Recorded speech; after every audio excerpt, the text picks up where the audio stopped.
আসসালামু আলাইকুম। সম্মানিত প্রিয় বন্ধুরা,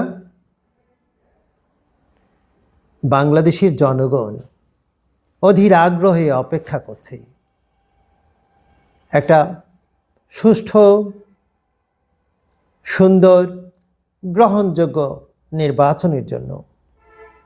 দীর্ঘ প্রায় 15-16 বছর এদেশের মানুষ সঠিক নির্বাচন পায়নি এবং একটা স্বৈর শাসকের উত্থান ঘটেছিল এবং তার করুণ পরিণতিও দেশের মানুষ দেখেছে।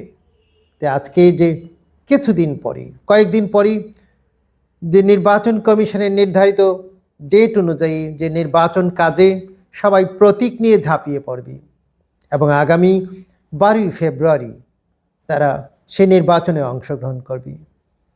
তবে জনগণ যেটা চায়, আমরা যেটা চাই, যে নির্বাচন সঠিক হলে চলবে না, রাজনৈতিক দলগুলোকে কথা এবং কাজের সাথে মিল রেখেই তাদের প্রস্তুতি যেন থাকে, সেটি আমরা চাই।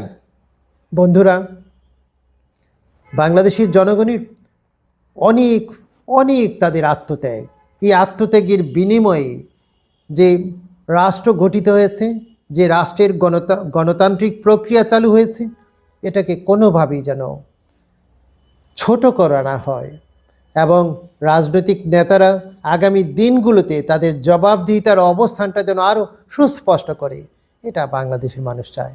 আমি বক্তব্য বাড়াবো না, শুধু বলতে চাই আগামী নির্বাচনের জন্য সঠিক পন্থায় এগিয়ে যাব।